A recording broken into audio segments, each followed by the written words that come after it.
Alhamdulillah tuan-tuan dan puan-puan rahmati oleh Allah Subhanahu Wa Taala. Kita telah bersama-sama tadi melaksanakan daripada amal yang cukup mulia. Di antara daripada amal yang mulia itu adalah kita mengingati kepada orang-orang yang berjasa di dalam kehidupan kita ini. Oleh kerana itu, Allah Subhanahu Wa Taala menyuruh kita selalu mendoakan. Seperti mana Allah ajarkan doa di dalam Al-Quran, Rabbana ighfir lana wa li ikhwanina alladhina sabaquna bil iman wa la taj'al fi qulubina ghillan lil ladzina amanu rabbana innaka ra'ufur rahim. Kita mendoakan keampunan untuk mereka dan kita doakan mudah-mudahan tidak ada hasad daripada sangkaan tak baik kita kepada mereka, orang-orang yang telah mendahului kita dengan iman. Ini adalah merupakan daripada doa yang diajarkan oleh Allah Subhanahu Wa Taala di dalam Al-Quran. Dan alhamdulillah ketika mana kita dapat mengingati kepada orang yang telah mendahului kita, kita doakan mereka. Kita berharap mudah-mudahan amal-amal ibadah, amal-amal soleh yang kita lakukan, Allah alirkan ganjaran kepada mereka. Mudah-mudahan insya-Allah ketika mana nanti sampai waktu kita, dan pasti akan sampai. Setiap kita akan sampai yang namanya ajal yang telah ditetapkan oleh Allah Subhanahu Wa Taala. Alangkah kita juga sangat mendambakan dan menginginkan ketika mana kita berada di alam barzakh, di alam kubur, ketika mana inqata'a amal, telah terputus amal kita, dengan maksud kita dah tak ada peluang lagi untuk beramal lagi dah. Maka sudah tentulah di antara yang kita harapkan adalah doa, adalah juga ganjaran pahala yang dihadiahkan oleh mereka orang-orang yang masih hidup, yang mudah-mudahan dengan berkat itu akan menjadi tabungan dan juga menjadi cahaya kepada kita di dalam kubur nanti, insya-Allah. Tuan-tuan dan puan-puan rahmati oleh Allah SWT, saya ingin mengambil sedikit waktu sebelum nanti kita akan tutup dengan sama-sama kita membaca selawat yang dianjurkan untuk kita baca sebanyak 80 kali. Untuk kita juga memperingatkan di antara satu dengan yang lain, khususnya ketika mana kita sudah berulang kali, alhamdulillah Allah pilih untuk kita menjadi Ahlul Quran. Menjadi Ahlul Quran adalah satu kemuliaan yang dinisbahkan oleh Allah kepada hamba-Nya. Dinamakan dia sebagai ahli Quran. Masya Allah, tabarakallah. Berbeza dengan orang-orang yang dinisbahkan keahliannya kepada keduniaan, kepada perkara yang lara dan sebagainya. Tapi apabila dinisbahkan kepada sesuatu yang mulia seperti Al-Quran, maka sudah tentulah seseorang itu sedang berada di dalam kemuliaan. Oleh kerana itu, apabila Allah pilih kita untuk menjadi Ahlul Quran, sudah tentulah sangat penting untuk kita menjaga title itu. Kalau orang disuruh untuk menjaga titlenya, kalau diberikan gelaran itu dan ini, supaya jangan sampai mencemar kepada title tersebut. Bukankah yang lebih utama untuk kita menjaga title kita sebagai seorang Muslim, sebagai seorang mukmin dan sebagai Ahlul Quran, sebagai umat Nabi Muhammad SAW. Sebab itu, kalau kita tengok seperti Al-Imam An-Nawawi rahimahullah, beliau menyusun satu kitab yang disebut dengan kitab yang masyhur, disebut dengan kitab yang disebut At-Tibyan fi Adab Hamalatil Quran, iaitu kitab Tibyan. At-Tibyan ini adalah maksudnya kitab At-Tibyan yang memperkatakan tentang adab-adab pembaca Al-Quran. Adab-adab ahli Quran. Kenapa? Kerana dia kata ketika zaman dia sendiri di Dimishq atau di Damsyik di Syria, dia juga melihat fenomena ramainya ahli Quran, seperti bercambahnya pusat-pusat tahfiz, tempat pengajian Al-Quran. Yang satu yang cukup bagus dan baik, akan tetapi yang menjadi suatu kegusaran bagi beliau adalah ketika mana bercambahnya daripada orang-orang yang kecenderungannya kepada Al-Quran, tapi dibimbangi image yang dibawa oleh ahli Quran tersebut itu akan memberi kesan yang buruk kepada pandangan orang. Oh, ini Masya Allah baca Quran bagus. Dia menghafal Quran. Dia ini mengkhatamkan Al-Quran dan sebagainya.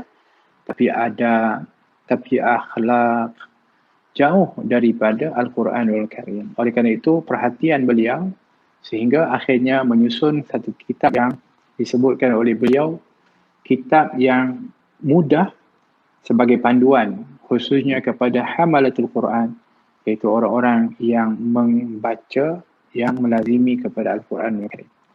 Saya ingin mengambil beberapa perkataan yang telah beliau nukilkan di dalam kitab At-Tibyan itu. Dalam bab menyatakan tentang adab-adab membawa Al-Quran atau orang-orang yang membaca Al-Quran. Yang dibawakan satu riwayat daripada Sayyidina Umar Al-Khattab radhiyallahu anhu ketika Sayyidina Umar mengatakan, Ya ma'asyaral qurra, Ya ma'asyaral qurra, irfa'u ru'usakum, faqad wadaha lakumut tariq, wastabiqul khairat, wa la takunu iyalan 'alan nas. Dia kata, wahai sekalian pembaca Al-Quran, angkatlah kepala kamu kerana jalan kamu telah menjadi jelas. Maknanya kamu ni orang yang mulia. Dan sepatutnya kamu orang yang sangat terbimbing kerana panduan Al-Quran. Dan kata beliau, berlumba-lumbalah ke arah kebaikan. Jadi sifat orang yang mana dia ni ahli Quran, selalu baca Quran, sepatutnya di antara salah satu sifat yang akan ada padanya adalah dia akan berlumba-lumba untuk melakukan kebaikan. Dan jangan bergantung harap kepada manusia. Semakin yakin kepada Allah SWT. Kemudian dibawakan riwayat daripada Abdullah bin Mas'ud radhiyallahu anhu, yang mana beliau mengatakan, yang bagi lihamilil Quran an yu'rafa bilailihi idhan nasi naimun. Seorang pembaca Al-Quran yang sering melazimi Quran itu hendaklah dikenali. Apa ciri orang yang dikatakan ahli Quran ni? Orang yang selalu khatam Quran, orang yang selalu baca Quran ni. Ciri dia sepatutnya dikenali dengan ibadah di waktu malam ketika orang lain tidur. Masya Allah. Wa binaharihi idan nasu muftirun. Dan dikenali dia dengan banyak berpuasa di siang harinya ketika orang tidak berpuasa. Wa bihuznihi idan nasi yafrahun. Dikenali dia ni ahli Quran adalah dengan dia ini sentiasa berada dalam kesedihan ketika orang berhibur dalam kegembiraan. Wa bibukaihi idan nasu yadhakun. Dikenali dia dengan sentiasa menangis sedang orang banyak ketawa. Wa bisamtihi idan nasi yakhudun. Dan dengan banyaknya dia berdiam dan ketika mana orang banyak bercakap dan juga banyak menulis. Wa bi khusyu'ihi idan nasi yakhtalun. Dan dikenali dia dengan khusyuk ketika orang lain dalam keadaan berbangga diri. Jadi ini ciri-ciri yang telah disebutkan oleh Abdullah bin Mas'ud. Kerana Abdullah bin Mas'ud seperti mana yang pernah kita sebutkan sebelum ini, merupakan salah seorang sahabat Nabi SAW yang mahir dengan Al-Quran Al-Karim. Dan dia kata bahawa ahli Quran ni special orang dia. Ada ciri-ciri yang sangat meresap kepada dirinya daripada keberkatan Al-Quran yang membawa ciri-ciri image kepada pembaca dan juga orang-orang yang melazimi Al-Quran Al-Karim. Oleh kerana itu, disebutkan oleh Al-Fudail bin Iyad, beliau mengatakan hendaklah seorang penghafaz, pembaca, orang-orang yang melazimi Al-Quran itu tidak dianya merupakan membawa rayatul Islam, dia membawa panji Islam. Orang yang berdamping dengan Al-Quran, selalu dengan Al-Quran, dia ni ibarat orang yang pegang panji Quran. Kalau kita kata panji apa? Bendera Al-Quran. Bukan Quran, panji Islam. So orang tengok, oh dia ni Masya Allah orangnya daripada Mak Tahfiz, dia ni baca Quran, dia ni adalah jamaah. Contohnya Hausa Sayyidah Khadijah yang selalu menganjurkan daripada bacaan Al-Quran dan khatam Al-Quran. So sebenarnya pada waktu itu orang pandang kita bukan pandangan biasa, tapi sebenarnya mereka melihat kita ni membawa panji Islam. So apa pandangan mereka itu sebenarnya satu pandangan yang sangat besar. Kerana imej kita itu dipandang tinggi. Kerana kita ibarat membawa imej Islam, membawa bendera Islam. Oleh kerana itu, kata Fudail bin Iyad, tidak patut bagi orang yang pegang panji Islam itu untuk lalai bersama dengan orang yang lalai. Masya Allah. Ya? Dia tak boleh lalai macam orang lain lalai. Orang lain yang biasa-biasa, orang awam lalai ni. Patutnya orang yang pegang panji Islam, iaitu orang-orang yang baca Quran, melazimi Quran ni, dia tak boleh lalai macam orang tu. Dia tak boleh leka bersama orang-orang yang leka. Dan dia tak boleh membuat sesuatu yang sia-sia seperti mana orang-orang yang selalu buat perkara yang sia-sia. Kerana apa? Simbolik memuliakan Al-Quranul Karim. Bermakna dia bawa satu imej dan pandangan orang. Kalau sekiranya dia merosakkan imej itu, dia bersama dengan orang lalai, orang lawa, dia lawa juga. Orang leka, dia leka juga. Orang main-main, dia main-main juga.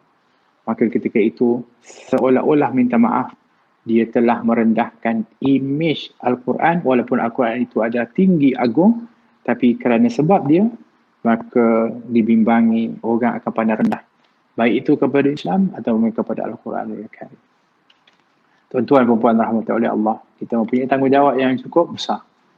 Masing-masing kita semuanya ada tanggungjawab dan akan dipertanggungjawabkan. Oleh kerana itu, kita berdoa kepada Allah, mudah-mudahan berkat kita mengkhatamkan Al-Quran, membaca Al-Quran, mengkhatamkan Al-Quran, berzikir kepada Allah, Allah berikan kekuatan kepada kita. Allah Subhanahu Wa Taala memberikan taufik kepada kita. Itu yang kita harapkan. Kita melakukan daripada amal-amal bukan kerana nak tunjuk kepada orang, tidak. Bukan kerana kita nak supaya dipuji dan juga dipandang mulia oleh orang, tidak. Kita hanya mengharapkan keridaan Allah Subhanahu Wa Taala. Akan tetapi alangkah besarnya daripada imej yang kita bawa, yang mana ianya perlulah supaya ianya menjadi suatu sebab dakwah. Seperti mana Nabi kita Muhammad SAW, dakwah Nabi itu lebih banyak memberi impak dan kesannya adalah dengan lisanul hal, dengan lisan perbuatan, akhlak baginda Rasulullah SAW. Begitulah juga dengan para ulama-ulama kita yang terdahulu khususnya, yang mana kalau kita lihat dakwah mereka yang paling berkesan adalah dengan akhlak yang mulia. Oleh kerana itu, kita lihat bahawa sesungguhnya Al-Quran ini, intipatinya yang paling besar bagi seseorang pembaca itu adalah akhlak. Oleh kerana itu, ketika mana ditanya kepada Sayyidina Aisyah radhiyallahu anha, bagaimana akhlak Nabi sallallahu alaihi wasallam, yang akhlak ini yang dipuji oleh Allah, wa innaka la'ala khuluqin azim, maka terus dijawab dengan jelas oleh Sayyidatuna Aisyah radhiyallahu anha, kana khuluquhun Quran, sungguhnya akhlak Nabi Muhammad SAW itu adalah Al-Quranul Karim. Masya Allah. Jadi mudah-mudahan kita juga akan dikurniakan oleh Allah SWT taufik hidayah, dan juga kita berusaha untuk berakhlak dengan akhlak Quran, sehingga kita akan bersama dengan insan yang paling berakhlak, iaitu Nabi Muhammad SAW, yang mengatakan yang paling memberati timbangan nanti di akhirat, mizan, timbangan amal yang paling memberati kepada timbangan di akhirat nanti adalah orang yang paling baik akhlaknya, kata baginda Rasulullah sallallahu alaihi wasallam. Mudah-mudahan Allah Subhanahu Wa Taala memperbaiki akhlak kita dan juga memperelok hati kita, dan Allah memberikan cahaya kepada hati-hati kita sehingga terpancar daripada akhlak-akhlak yang mulia, daripada amal, daripada percakapan, daripada perbuatan kita. Amin. Allahumma amin. Allahu Allah ya Allah, Allahu